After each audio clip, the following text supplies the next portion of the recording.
Many dub it the land of hope, but for millions of citizens, reality feels like a tragedy. Radiant glass towers loom over sidewalks where tarps and makeshift shacks expand.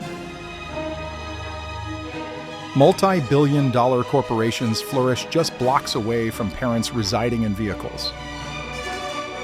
Leaders boast loudly about wealth while ex-soldiers plead for coins on street corners.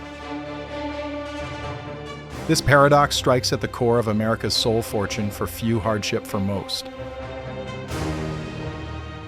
To realize what the country has actually become, we must reveal the truth about being homeless in America and face this mirage directly. The issue is no longer whether we see this disaster, but how much longer we intend to tolerate it.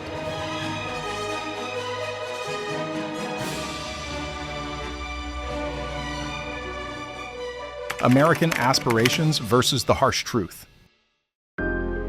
For decades, the United States has been hailed as the realm of possibility, where grit and drive are thought to ensure security and wealth. From the soaring horizons of New York City to the radiant streets of Los Angeles, the profile of America has been meticulously crafted for the public, a spot where goals are met, riches are built, and growth appears infinite. This concept of the American dream is not merely a local legend, it has been sold internationally as proof of American power, a vow that anyone, no matter their roots, can succeed here.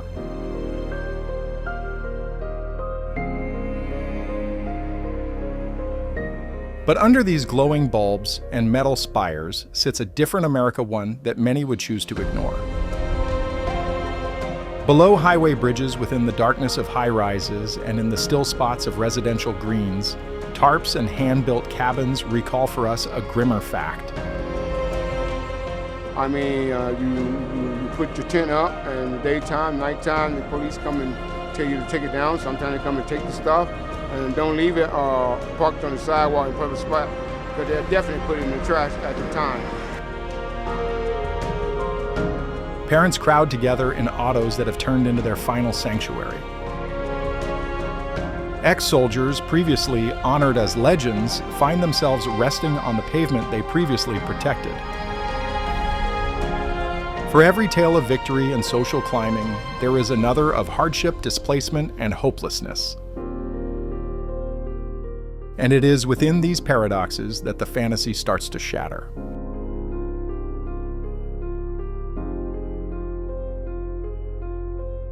The distressing fact is that wealth in the United States has never been uniformly distributed.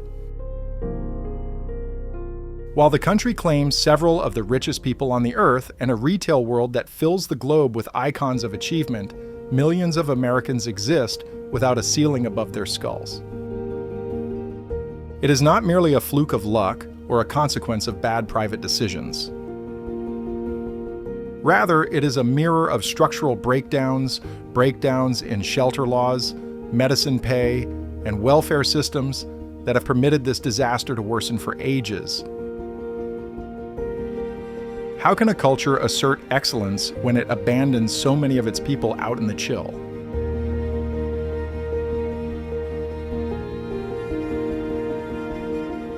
To grasp the magnitude of this irony, one must only view the statistics.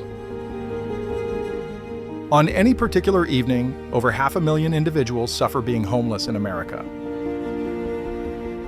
In certain hubs, full streets are filled with shelters forming colonies that have turned into nearly constant parts of the city scenery. The rent is too high. It's even going up in even these rooming houses. And, people are using drugs to escape, and the drug use is making you come out here more. You don't pay your rent, you're not working enough, and that's part of, contributing to the problem. These are not separate accidents. They are signals that below the polished facade of the American dream, there remains a fight for life that millions cannot avoid.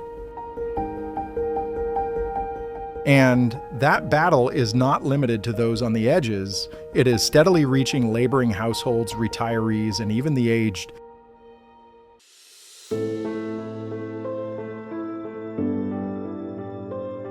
The fantasy of the American dream relies on the premise that chance is accessible to everyone. But the presence of rampant destitution weakens that exact pledge.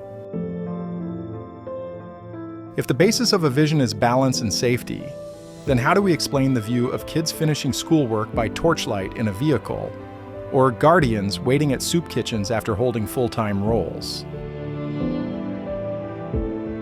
To truly dissect homeless in America, we must first face this split, the highly buffed story of triumph and the ignored truth of pain that lives right next door.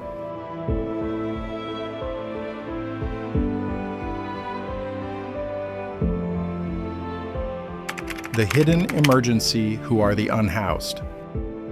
Whenever most citizens hear the term homeless, a standard vision appears: a lonely male with a poster board pleading for help at a crowded crosswalk. This snapshot has molded social perceptions for decades, yet it is no longer the fact if it ever was.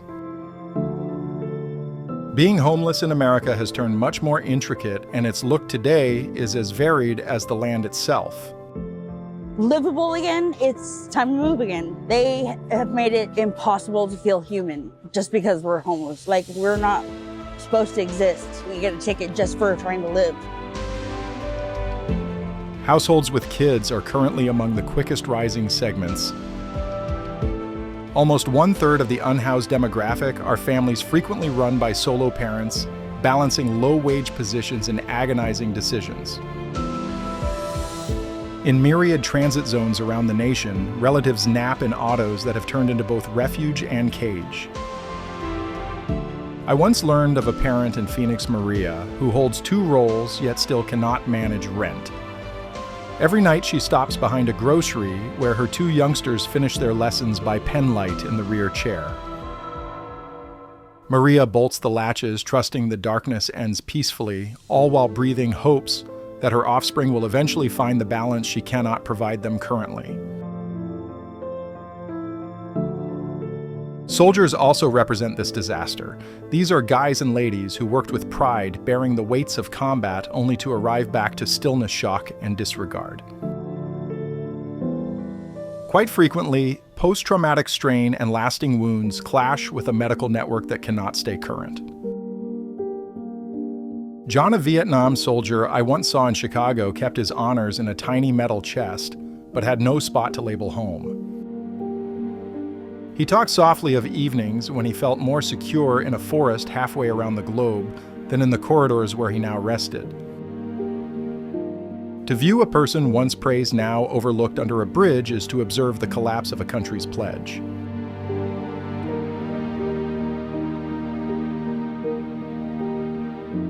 Just as worrying is the growth of the laboring unhoused. These are individuals who log hours occasionally at multiple roles, yet still cannot manage a ceiling. In many towns, lease costs take more than half of a salary, leaving little for meals, clinics, or travel. A failed engine, a doctor's invoice, or even a lost workday can signify removal. And once uprooted, the trek back to security becomes almost unattainable. Lacking a fixed residence, seeking new employment is tougher. Lacking employment shelter is out of grasp.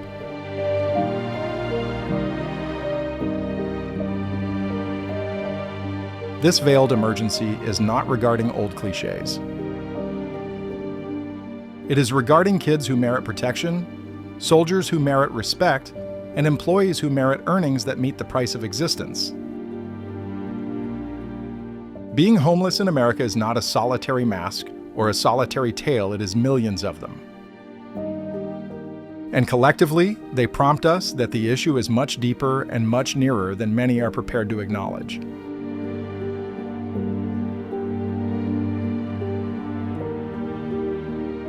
The origins of the disaster, why it occurred. Being homeless in America is not the consequence of luck, nor can it be dismissed as personal frailty.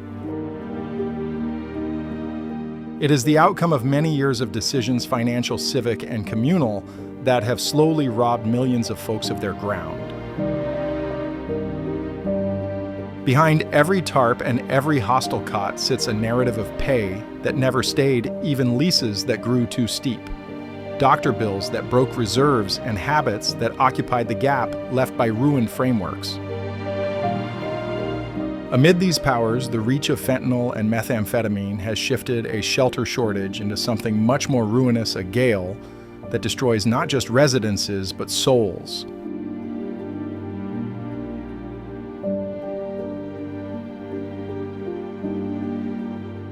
At its center, shelter stays the primary injury.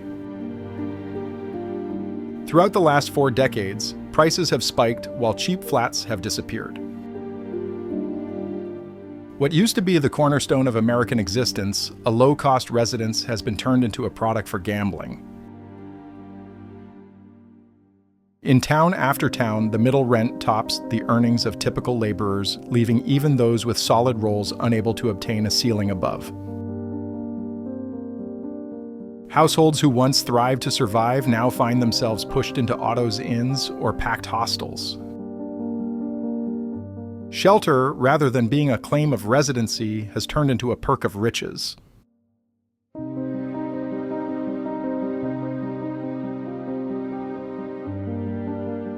Yet for those already shoved to the edges, another power pushes the disaster further. Fentanyl, strong and low cost, has moved with haunting velocity, frequently blended into different narcotics without consumers realizing. It has sparked an outbreak of poisonings that slays tens of thousands every year. Methamphetamine, with its biting hold on physique and spirit, ruins clarity, workability, and wellness, snaring people in loops they cannot avoid. For many already residing on the brink of removal or career loss, dependency turns into the last shove onto the pavements. And once there, these toxins turn into a cruel survival tool, fentanyl, to hush the hopelessness meth to endure cold nights without peace or heat. But what soothes agony for a heartbeat also pulls the bonds of destitution, making exit even tougher.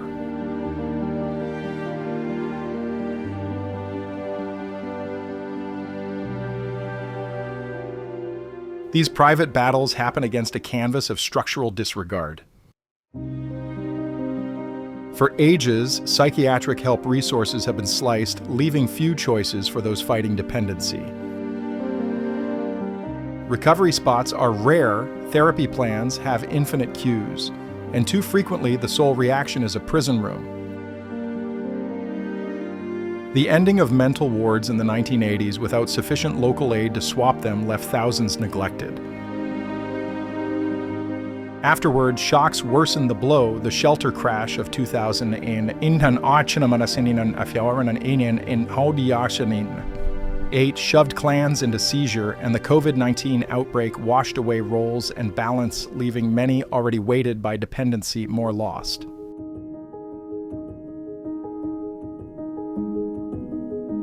Medical fees intensify the descent. A sharp sickness worsened by the load of dependency can break a clan instantly. Clinical debt stays a top driver of fiscal decay in the United States, and for those lacking funds, removal arrives fast. Once balance is gone, the trail back is uphill, and many never finish.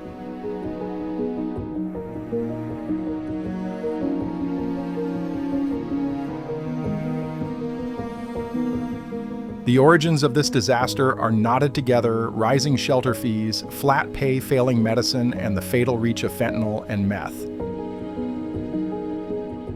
Combined, they create an ideal gale that tosses folks from balance into the pavements. And so a tough inquiry stays: if the wealthiest land on globe cannot face both the ruin markets and the narcotic plagues killing its folk, what sort of destiny will it bequeath for the ages yet to arrive?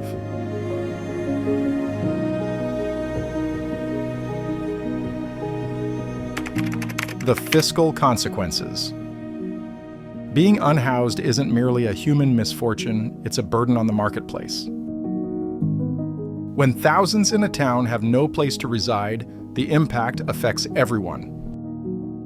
Triage units turn into default centers for folks without coverage, or steady medics boosting rates and blocking clinics already pushed hard.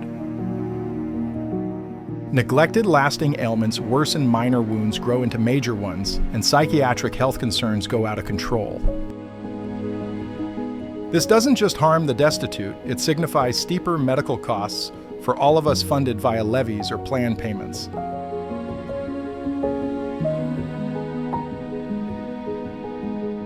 Law enforcement and rescue teams get caught with the chaos too. Officers use hours managing campfights, poisonings, or safety checks, hours that could be utilized on other felonies. Fire crews rush to extinguish flames in makeshift shacks or vacant structures, occasionally with fatal results. The legal networks know superior jailing people whose only offense is resting on a park seat. It's not just biased, it's a cash drain. Regional firms take a blow too. Colonies near boutiques or diners frighten off patrons dropping profit. Around here, people like me, landlords or modest buyers, see asset prices fall when tarp towns arrive nearby. It's not just visuals, it's a genuine hit to our budgets and blocks.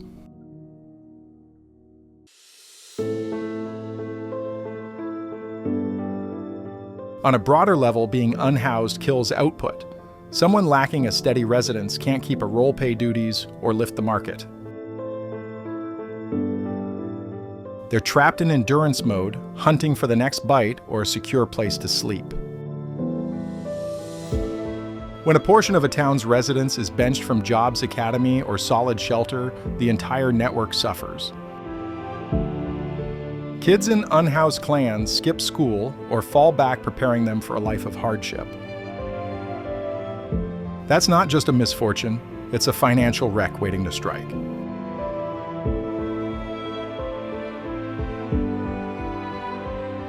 It's a cruel loop. No shelter causes no job causes deeper lack.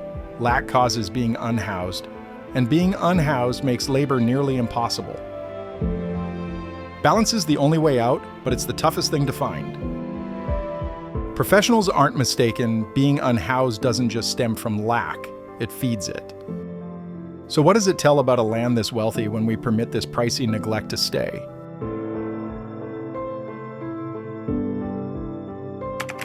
Broken fixes and hopeful avenues. For ages, the answer to being homeless in America has often been lacking at best and hurtful at worst. Too many towns have leaned on tactics that punish the unhoused, giving tickets for resting outside outlawing camps or performing raids that ruin people's assets. These methods may briefly shift the issue out of view, but they do nothing to solve its deep seeds. In reality, they often make healing tougher by burdening people with penalties or legal records that limit their odds of getting work or shelter.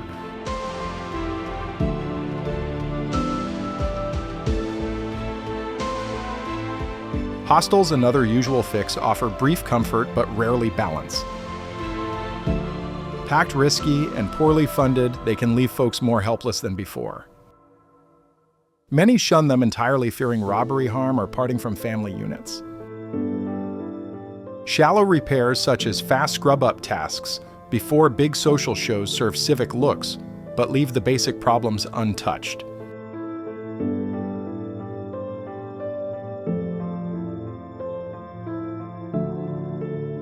Yet there are types of optimism.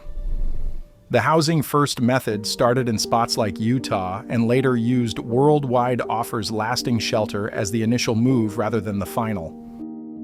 Instead of asking for sobriety or labor before providing a room, Housing First knows that balance must arrive first.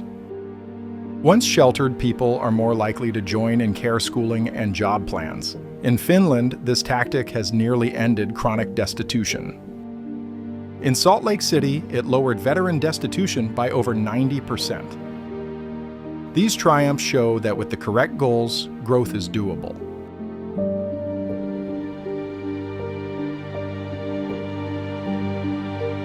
Locally led plans have also displayed hope. Tiny clusters of small cabins built through bonds between charities, helpers, and town leaders have given pride and balance for those in want. Temple's vocal groups and local bodies have stepped in where states have missed building meal plans, mobile care units, and helped teams that earn trust. These works prompt us that pity and change can live together and that local deeds can thrive even when federal laws fail.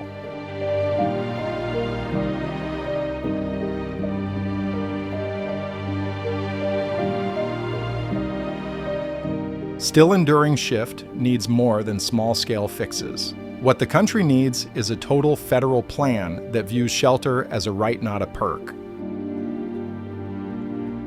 This implies massive funding in cheap housing, firmer renter shields, wider reach to medicine and mental help, and pay laws that ensure full-day staff can meet basic needs.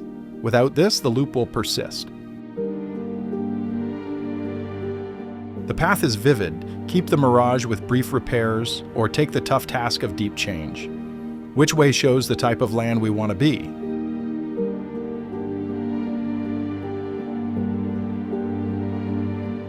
Past the Mirage, a plea for action. The destitution emergency is both an ethical and a financial necessity. To disregard it is to admit that millions will stay barred from the vow of the American dream. To solve it is to reassert the ideals of mercy, parity, and fairness that the country claims to value highly. There is no lack of motives to move now. Financially, the price of keeping the current state is immense. Research indicates that it is frequently less expensive to offer solid shelter than to constantly lean on urgent clinics, hostels, and patrolling. Ethically, the price of passivity is even larger. A culture that permits pain at this level risks wasting its compassion. A land cannot label itself noble if its nobility is constructed on abandoning its most helpless behind.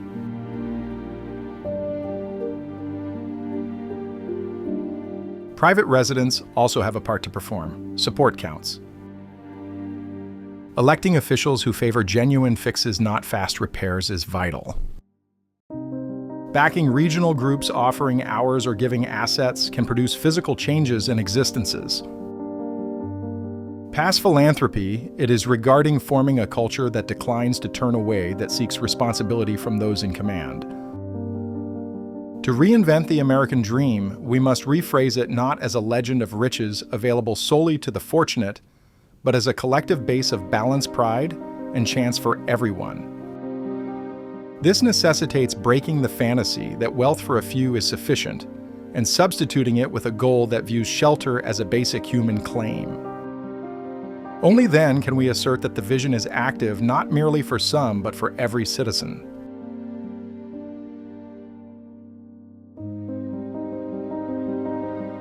And so the inquiry stays, what destiny will we pick? Will we persist in masking the disaster, viewing tarps and colonies as annoyances to be cleared away? Or will we face the fact, seek structural shift, and respect the faith that every person earns refuge and safety? The solution to this inquiry will shape not only the lot of the homeless in America, but the very nature of the land itself. Conclusion. Ultimately, the destitution disaster is not merely regarding data or laws. It is regarding humans, households, soldiers, kids, and employees, whose hardships reveal the fissures in America's base. To label this country noble, while so many rest on its pavements, is to exist within a fantasy. Shattering that fantasy demands bravery, mercy, and a shared intent to move. Homeless in America should never be viewed as a tolerable fact. A genuinely noble country must construct a destiny where every person has a spot to label home, and where the American dream pertains to everyone, not just the lucky minority.